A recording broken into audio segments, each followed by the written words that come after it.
Morning, everyone. In the previous classes, we discussed variety of data representation elements or data representation systems. Particularly in the last class, we discussed dot matrix printer, right? 9-pin and 24-pin dot matrix printer, if you remember, wherein the pin which is electromechanically operated, and it impacts on the paper, and in between the pin and the paper you have the ink ribbon, right? So that ink from the is put on the paper because of the impact force that is given by the pin, and the pin is actuated through a mechanism, through a lever system and one electromagnet. And like this pin, there'll be either 9 pins or there can be 24 pins. If you remember, we had said, if I want a high resolution, if I want a line quality, then I go in for a 24 pin type of a dot matrix printer. So that when I take the printout, the letters will not be the broken letters. The letters will appear like a solid line, right? So it is called as line quality or LQ type of dot matrix printer. And if you want, if it is for accounting purposes, rough printout, if I want to take, I go in for a 9-pin dot matrix printer. Right. This is what we discussed in the previous lecture. Today we'll see some more types of printers. The other variety which is presently also in use, of course, dot matrix printers are also being used for various accounting purposes and various other miscellaneous purposes. But if I want a good print quality, then I go in for either inkjet printer or bubble jet printer or the laser printer, right? And in this also I got option of using 3 different colors, right? So it is a color printer. And in case of dot matrix printer, well, previously they used to have 3 colors, but not of that highest quality. The ribbon used to come in the 3 colors, and those instead of black color, some rough colored or different colored printout we used to get prior to the development of inkjet printer and laser printer. But in inkjet printer, I can have 3 different cartridges, 3 different ink tanks, and from where the ink can be pumped, and I can get a good quality printout. As you can see on the left, I have the piezoelectric crystal. If you remember, while studying sensors and transducers, so we studied piezoelectric effect. What is this piezoelectric effect? If you just recollect, certain crystals like quartz, tourmaline, what happens is when you apply some voltage, some potential difference across the faces of the piezoelectric crystal, it starts vibrating. And vice versa, if naturally the crystal is vibrating, it can generate electricity, it can generate voltage. Now here, in case of inkjet printer, I have got a piezoelectric crystal, which is supplied with some external voltage, right? Because of this applied voltage, the piezoelectric crystal starts vibrating. Now that frequency of vibration can be adjusted. Now what happens is, this is a tube. This is a tube through which I have the ink that is flowing. This tube is filled with ink. Like तुम्ही जर ball pen बघितले असतील, त्यात रबरी tube असलेले ball pen तुम्ही बघितले असतील, किंवा इंक पेन पण बघितले असतील, राईट? पार्करचे वगैरे पूर्वी यायचे. मग ती ट्यूब दाबली की ती इंक पुढे पंप झाल्यासारखे होते, लाईक अ पेरिस्टाल्टिक ऍक्शन, एक पंप ऍक्शन. तुम्ही प्रेशर अप्लाय केले की because of the elasticity of the tube, the pressure is transmitted to the ink inside the tube. And हे जेव्हा ही ट्यूब दाबली गेली की ink will come at the nozzle end, at the output end, and the droplet can come out, right? हे जेव्हा मी दाबतो तेव्हा the ink will come out, आणि जेवढी पाहिजे तेवढी ink that can be controlled by selecting appropriate port size किंवा होलचा size आणि appropriate amount of pressure. किती मला इंक पाठवायची आहे, that can also be controlled by controlling the pressure that is applied on the tube. Controlling the pressure applied on the tube can be adjusted, can be controlled by the movement of this piezoelectric crystal. The movement of the piezoelectric crystal can be controlled by applied voltage across the faces of the piezoelectric crystal. Right? जेवढं मी voltage लावतो तेवढं ते crystal vibrate होईल, तेवढं ते crystal move होईल. जसं ते crystal move होईल, it will apply pressure on this tube, ink tube. मग हे इथे प्रेशर अप्लाय केलं की इथून ती इंक ड्रॉपलेट बाहेर पडणार. दिस इज अँड जसं तुम्ही प्रेशर अप्लाय करता हा एक एक ड्रॉपलेट आला, जर प्रेशर वाढवलं तर it will move like a jet.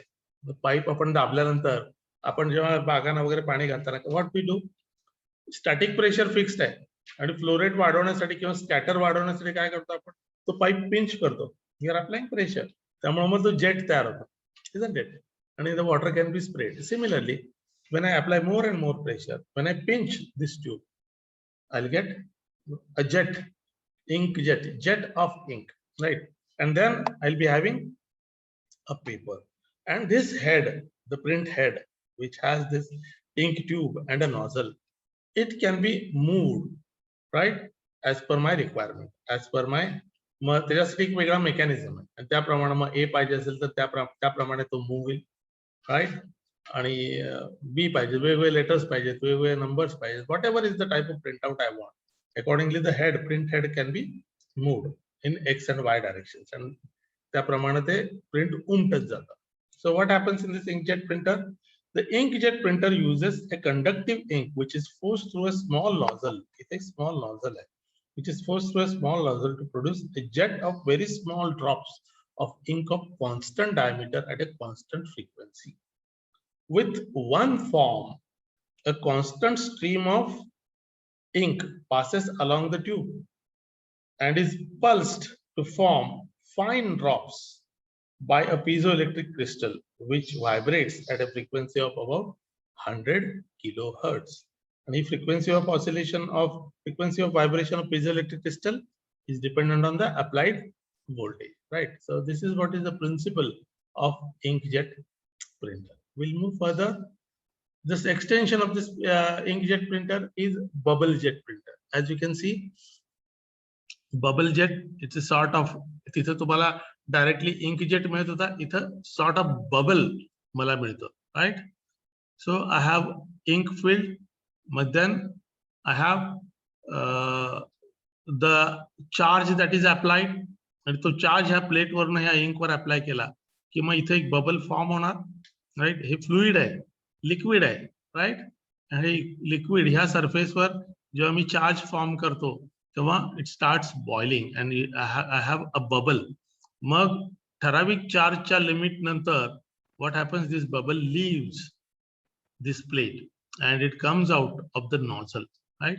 So it's a bubble jet type of a printer, right? It uses a small heater in the print head, as well as the small heater which is applied with some external charge, and I have an ink. Now what happens in the print head and vaporized ink in a capillary tube, right? He capillary tube hai, vaporized ink hai. So gas bubbles will push out drops of ink, right? This is the heat will bubble form zala and it will leave the nozzle. In one printer version, each drop of ink is given a charge as a result of passing through a charging electrode, and the charge drops are deflected by passing between plates between which an electric field is maintained. Here electric field here across these two plates electric field is maintained. दूसरा एक type है, in another version a vertical stack of nozzles is used, and असे इथं single nozzle आहे, असे I can have number of nozzles, stack of nozzles, म्हणजे थर, stack of nozzle म्हणजे अनेक nozzles is use and each jet is just switched on or off on demand. आणि जसं मी स्विच ऑन करतो, हीटर ऑन होईल, तेवढे बबल्स माझे फॉर्म होते. Each jet is switched on or off on demand. Inkjet printers can give color prints by use of three different colors, three different color inkjet systems. The fineness of the drops is such, just be attentive, the fineness of the drops drops is such that the prints can be produced with more than 600 dots per inch. DPI ज्याला म्हणतो आपण 600 dots per inch. Inch 25.4 millimeter. 25.4 millimeter किंवा 2.54 centimetre मध्ये I can have 600 drops. एवढं resolution मला या bubble jet printer मधून मिळू शकेल. त्यामुळे ती लेटर क्वालिटी जी मिळणार आहे मला, that will be of better quality than regular inkjet printer, right? Bubble jet printers are giving me very fine printout quality. And the third one that we are going to discuss today is a laser printer. Now, in today's era, laser printers are very commonly used, mainly because यात काय अडचणी आहेत? In bubble jet or inkjet, I have refill cost of the ink, right? The ink ची cost, कारण liquid ink आहे, ती evaporate होणारी ink पाहिजे, त्यामुळे मग त्यासाठी त्याची कॉस्ट, मग ते इंकचे तुम्हाला कॅन्स प्रत्येक वेळा विकत घ्यायला लागतात. मग 100 ml चे कॅन्स, 300 ml चे कॅन्स प्रत्येक वेळा तुम्हाला चेंज करावं लागतात. The cost is higher in both in inkjet printer and bubble jet printer. In comparatively, in laser printers, what happens is powdered ink is used. Liquid ink nahi hai. Powdered ink is used, which is cheaper as compared to the liquid ink. Liquid ink बनवतात pigments पासूनच, म्हणजे powder पासूनच, solid powder पासूनच the liquid ink is prepared. आपण काय करायलो, त्याच्या raw stage ला चाललो, त्यामुळे the cost is cheaper. So laser printer, particularly refill cost of inkjet printer is higher. Refill cost of bubble jet printer is higher as compared to laser printer. And compared to laser printer, refill अगदी 70-80 रुपयामध्ये you can get a refill, and 1000 pages you can get the printout. So the cost wise, it is very effective, and the quality that I get of the letter is equally good. अगदी inkjet ची quality नाही मिळणार मला, but it is always better than dot matrix printer. आणि आता तरी high resolution laser printer पण आलेले आहेत, जराशे कॉस्टली आहेत, but they can give me very good quality of print out. Now what is the principle of this laser jet printer, right? हा माझा पेपर आहे. तुम्ही जर आपल्या घरोघरी आपण बघतो, आपल्या कॉलेजेस मध्ये पण आपल्याकडे लेझर जेट प्रिंटर आहे. आता माझ्याकडे प्रिंटर जो आहे तो कॅनॉनचा आहे, LBP 2900. जस्ट तुम्ही गुगल जरी केलं, सगळी त्याची तुम्हाला माहिती मिळू शकेल, राईट? आपण काय करतो या प्रिंटर मध्ये, त्यात रिफिल एक टनेल आहे, एक पाईप आहे, त्यामध्ये ते रिफिल इंक भरलेली आहे, राईट? आणि त्याला आपण टोनर म्हणतो, हा असा भरलेला असतो, राईट? आणि मग काय करतो, खाली आपण पेपर्स खाली ठेवतो ट्रे मध्ये, ते पेपर ओढले जातात. आणि ते आता इथं जरी मी even if I have shown this in a single line, what happens is my rollers will be there. माझी प्रिंटआउट वरून येते, बरोबर आहे की नाही? मग हे रोलर्स, हा पेपर असा फोल्ड होऊन इकडे येतो, माझे कंट्रोल रोलर्स असतील, आणि इकडे पण माझे पुल आउट रोलर्स असतील, आणि इथून पेपर बाहेर पडतो, इथून आत जातो आणि इकडून बाहेर पडतो माझ्या ऍक्च्युअल प्रिंटर. याच डायग्राम मध्ये एक कन्सेप्ट समजावी म्हणून सिंपल डायग्राम दाखवली आहे. प्रॅक्टिकली दीज रोलर्स, इथं अजून 2 रोलर्स आहेत, इथं 2 रोलर्स आहेत. वरती माझा ट्रे असतो, इथून पेपर फीड केला तर प्रिंटआउट झाली, आणि मग तो इकडून बाहेर पडला. ओके, मग हा पेपर जेव्हा असा रोल आउट होऊन इथून येईल, right? I have got here also, I have got toner, इथं पण माझी टोनर आहे, राईट? मग आता आय हॅव इथं ऑप्टिकल प्रिन्सिपल वापरलेलं आहे, and this drum is selenium coated drum, right? Selenium material ni coated drum आहे, and there is a charging wire, right? आता बघा, I have got a plain paper that is coming over here. मग काय होणार आहे, माझ्या computer मधून एक मी टेक्स्ट सिलेक्ट केला, त्या टेक्स्टची इमेज सिलेक्ट केली. जी इमेज मध्ये काय असणार आहे, व्हाईट पेपर जर असेल, I have white paper and I have some dark matter, ABCDEFG काहीतरी लिहिलेलं आहे. मग काय होईल, त्यावर लाईट पडला त्या पेपरवर, the light will pass through the plain paper in a different way. The light will pass through त्या जिथं मार्क्ड मॅटर आहे, ABCD तिथं मॅटर आहे, तिथं माझा लाईट पास होणार नाही, राईट? बरोबर आहे की नाही? म्हणजे काय होईल, जेव्हा light passes through it, there will be a sort of negative image that is created. Kashi asnari image? Light with some intensity, with higher intensity, and light with lower intensity wherever there is matter, right? मग काय करतो हा laser gun काय करते हा rotating mirror आहे त्याच्यावरनं हे लाईट जो आहे तो तिकडे पडला राईट आणि मग तो जो मॅटर आहे माझा तो ह्याच्यावर त्या सेलेनियम कोटेड ड्रमवर तो मॅटर म्हणजे कसा येणार आहे तो मॅटर त्या सेलेनियम ड्रमवर एक निगेटिव्ह इमेज आल्यासारखी येणार आहे म्हणजे काय होईल ऍक्च्युअली निगेटिव्ह इमेज कशी असणार आहे माझा पेपर व्हाईट आहे आणि मटेरियल जे आहे ते ब्लॅक सगळं टेक्स्ट आहे किंवा एखादी डायग्राम आहे ती ब्लॅक आहे जेव्हा त्याची इमेज येईल त्याचं काय होईल हे सेलेनियम कोटेड ड्रमवर इमेज जेव्हा होईल तेव्हा काय होईल व्हाईट मॅटर आहे तो डार्क होईल आणि डार्क मॅटर आहे तो व्हाईट होईल निगेटिव्ह टाइप ऑफ इमेज तयार होईल ह्याचा अर्थ काय की जेव्हा मी त्या लाईट मॅटर जिथे जिथे आहे तिथे जेव्हा मी पावडर टाकेल तिथं माझी ती शाई ऍब्सॉर्ब होईल आणि जिथं डार्क मॅटर आहे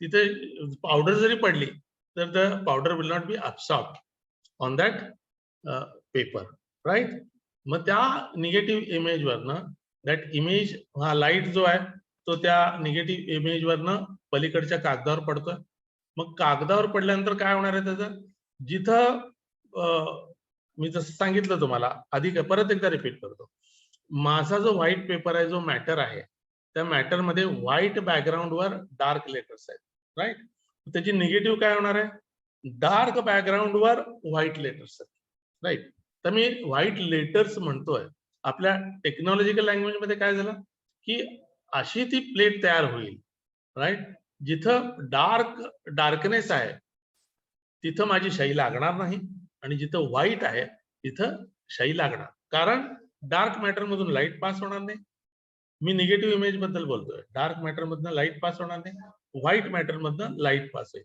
आणि जिथं जिथं लाईट पडेल तिथं तिथं माझी पावडर्ड इंक जी आहे ती इलेक्ट्रोचार्ज पावडर्ड इंक आहे ती त्या पेपरवर डिपॉझिट होईल राईट आणि मग कसं होणार आहे या टोनर मधलं पावडर इकडे पडली पण ती पावडर कुठे ऍब्सॉर्ब होणार आहे त्या पेपरला चिकटणार आहे कुठं जिथं जिथं निगेटिव्ह व्हाईट इमेज आहे निगेटिव्ह व्हाईट इमेज कधी असणार आहे जेव्हा ओरिजिनल पेपर मध्ये माझा डार्क मॅटर आहे त्याचा निगेटिव्ह होणार आहे व्हाईट मॅटर आणि व्हाईट मॅटर जिथं जिथं आहे तेव्हा हा टोनर जो आहे तिथं ती पावडर टाकणार आहे मग पावडर कुठं डिपॉझिट होणार आहे चार्जिंग वायर त्याला डिपॉझिट करायला मदत करते त्या टोनर मधली पावडर आहे इंक जी आहे ती पावडर्ड इंक कुठे जमा होणार आहे जिथे तिथं व्हाईट मॅटर आहे आणि तिथून मग काय होणार आहे there is a corona wire and then ती पावडर ह्या व्हाईट पेपरवर डिपॉझिट झाली in the form of some image or some letters आणि ती पावडर अशी थोडीशी लूजली ती डिपॉझिट झाली आहे मग इथे या टोनरचा आणखी एक ड्रम आहे व्हॉट विल हॅपन इज इथे पुन्हा एकदा आणखी ऍडिशनल टोनर किंवा ऍडिशनल पावडर मिळते आणि देयर इज मागचा roller this is a roller मागचा रोलर आणि हा पिंच रोलर जो आहे toner right this is additionally transferred on the paper right मग हा ट्रान्सफर झाल्यानंतर ती इमेज पक्की तयार झाली आणि मग काय करतो the paper is pulled further आणि then fusing roller to fix the toner on the paper right मग ती पावडर्ड इंक तिथे फ्यूज होणार म्हणजे ती इंक फॉर्म मध्ये ती डिपॉझिट कशी होणार पावडर फॉर्म मध्ये होणार का आधी पावडर फॉर्म मध्ये असेल पण ती हीट झाल्यामुळं ती मेल्ट होईल किंवा ती लिक्विड फॉर्म मध्ये होईल तरच ती चिकटेल right so fusing roller this roller does the work of fusion work त्यानंतरच ती पक्की इमेज किंवा पक्की प्रिंटआउट त्या पेपरवर उमटेल let us see the procedure one by one the laser printer has a photosensitive drum which is coated with a selenium based light sensitive material परत एकदा समजून घेऊया laser printer has a photosensitive drum हा photosensitive drum coated with selenium coating in the dark the selenium has a high resistance and consequently becomes charged as it passes close to the charging wire a light beam is made to scan along the length of the drum by a small rotating eight-sided mirror When light strikes the selenium, its resistance drops and it can no longer remain charged. By controlling the brightness of the beam of light, points on the drum can be charged or discharged. Points on the drum म्हणजे काय? Points on the drum कशाचे असणार आहेत? माझं तिथं letter असेल, ए असेल, तर तेवढ्या रिजन मध्ये तो चार्ज किंवा डिस्चार्ज राहील. बाकीचा रिजन, जर तो लेटरचा रिजन चार्ज असेल तर बाकीचा रिजन डिस्चार्ज असेल. As the drum passes the toner reservoir, the charged areas, as the drum passes the toner reservoir, the charged areas attract particles of toner. The कसले particles आहेत? Ink particles of the toner.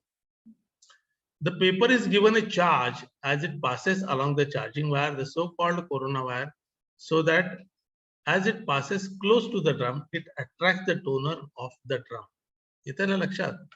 A hot fusing roller is then used to melt the toner particles.